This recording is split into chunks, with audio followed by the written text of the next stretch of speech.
আসসালামু আলাইকুম ফ্রেন্ড, আশা করি আপনারা হয়তো সবাই ভালো আছেন এবং আল্লাহর রহমতে আমি অনেক ভালো আছি। তো আজকে আমি আমার কবুতরগুলোকে ভুট্টা এবং ধান খেতে দিব। তো এটাই আপনাদেরকে দেখানোর জন্য, এবং আমি একটা কবুতরের বাচ্চা সংগ্রহ করব সেই বাচ্চাটাকে টেম করার জন্য। তো আপনারা যদি অবশ্যই কমেন্ট করে জানান তাহলে কিভাবে টেম করতে হয়, ইনশাল্লাহ অবশ্যই একটা ভিডিও আপনাদেরকে দিতে পারি উপহার, যদি আপনারা কমেন্ট করে। তবে আর কমেন্ট না করলে হয়তো একটা কবুতরের বাচ্চাকে টেম করার খুব ইচ্ছা। তো প্রথমে এদের খাওয়া ছিল না, তো এদেরকে কিছুটা ভুট্টা এবং ধান খেতে দিলাম এবং এদের রেস্টে রেখেছি, যেন রেস্ট দিয়েছি। প্রায় 1 মাসের মতো রেস্ট দেওয়ার পর আবার জোড়া দিব, তো ওই জন্য এদের রেস্ট দিয়েছি। এখন খাবারগুলো দিয়েছি, দিয়ে আমি এদের দিকে আসছি, টুসু এবং এরার দিকে। দেখা যায় এরা কি করছে। তো এরা দুজনে বেশ বসেই আছে এবং খাওয়ারও বেশ অল্প আছে এদের। এরপরের দিন এদেরকে বেশি করে গম খেতে দিতে হবে, আর গম আর ভুট্টা খেতে দিব। আর এখানে বেশ এরা তাড়াহুড়ো মারপিট করছে, কিন্তু অত্যন্ত গরম এবং বৃষ্টির আবহাওয়াটা কেটে গেলেই আমি তাদের ছেড়ে দিব। তাদের আটকে রাখবো না, আটকে রাখার আমার কোনো ইচ্ছা নেই। তো তাদের আমি ছেড়ে দিব, ছেড়ে একদম তারা মুক্তভাবে থাকবে, এতে অনেক ভালো এবং সুবিধা হবে তাদের থাকতে। আর আটকিয়ে রাখলে তো বুঝতেই পারছেন কত সমস্যা হয়, যেহেতু বেচারারা ঘুরতে পারে না মন মতন করে। এই যে আমার টুসু বাবু কি সুন্দর করে ঘোরাঘুরি করছে, দেখুন কি সুন্দর করে ঘোরাঘুরি করছে।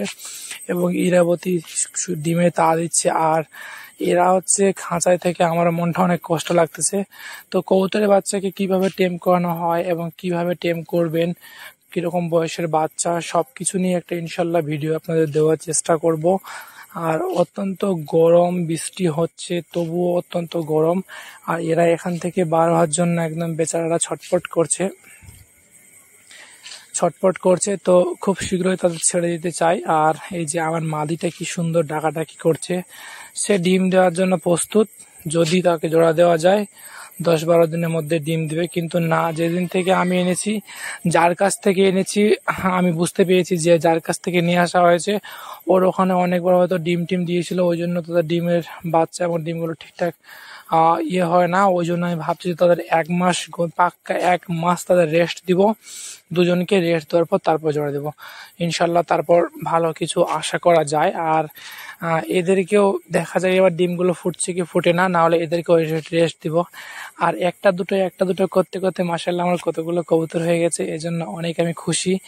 আপনারাও যদি নতুন কেউ প্রথম শুরু করতে চান এইভাবে কবুতর পালন, তো 2-1 জোড়া দিয়ে 2-3 জোড়া দিয়ে, আমার মতে 2-3 জোড়া দিয়ে শুরু করা উচিত। তাহলে 3 দুগুণে 6টা কবুতর হলে তারা পালানোর সম্ভাবনাটা খুব কম থাকবে। আর আমার এখানে নতুন কবুতর এসছে কটা, 3-4টে। এই যে এই বেবিগুলো ঠিক উপযুক্ত একদম পোষ মানানোর জন্য। তো এবারকার বেবি দুটো লাল হয়েছে। প্রথমবার যখন তাদের বেবি হয়েছিল আমাদের এখানে, প্রথমবার লাল, তারপরে সাদা কালো, তারপরে লাল, তারপরে কালো। তো এর আগের বারটা হয়েছিল কিরকম,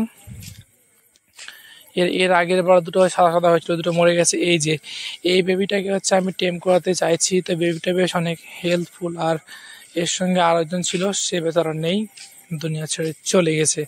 তো কিরকম হবে অবশ্যই আপনারা বলবেন। তো এই বেবিটাকে টেম করার জন্য আমি চাইছি। আর ওখানে স্টিফানে বাবুটা বসে আছে, ও বেশ কিউট, ওকে টেম করাতে ছিলাম, কিন্তু ঠান্ডা লাগছে না কি হয়েছিল, ও বেচারা ঝিমিয়ে বসে থাকে, ওই জন্য। তো এর মধ্যে আমি উপর থেকে নেমে পড়বো বাচ্চাটাকে নিয়ে। একা একা ভিডিও করা অত্যন্ত কঠিন। এই যে বাচ্চাটাকে নিয়েছি, নিয়ে এখন আমি নেমে পড়বো ওখান থেকে। এই বাচ্চাটাকে আমি আমার কাছে রাখবো, এবং বাচ্চাটা অনেক পরিষ্কার পরিচ্ছন্ন, কোনো নোংরাও লেগে নেই পায়ে। আর তার থাকার জায়গাটা অনেক বড়, ওই জন্য অনেক পরিষ্কার পরিচ্ছন্ন। যদি কবুতরের বাচ্চা ভালো জায়গা পায় তাহলে ওরা অত্যন্ত পরিষ্কার পরিচ্ছন্ন থাকে। আর যদি জায়গা একটু শর্ট এবং ছোট হয়, অত্যন্ত কবুতরের বাচ্চার হজম শক্তি প্রক্রিয়া খুব ভালো, খুব ঘন তারা পটি করে, ওই জন্য জায়গাগুলো খুব তাড়াতাড়ি নোংরা করে দেয়। আর যদি বড় জায়গা হয় তাহলে ভালো জায়গায় থাকে, তারা একটু দূরে থাকে, দূরে পটি করে এবং নিজেকে পরিষ্কার রাখতে সক্ষম হয়। তো এই বাচ্চাটাকে নিয়ে আমি নিচে নামবো, এই যে নিচে রেখে দিয়েছি বাবুটাকে, একে নিয়ে নামবো। তো আমাকে দেখে বেচারা ভয় পাচ্ছে, এর জন্য একটা তৈরি করতে হবে, দেখবো জোগাড় তৈরি করতে হবে, যেন পটি টটি আমার উপর না লেগে যায়,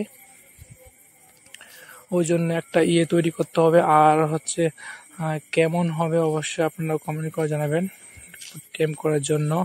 আমি তো টেম করেছি এর আগে স্টিফানের ভিডিও, আপনারা যারা যারা দেখেছেন আমার পুরনো আমার ভিডিও থেকে ঘুরে আসতে পারেন।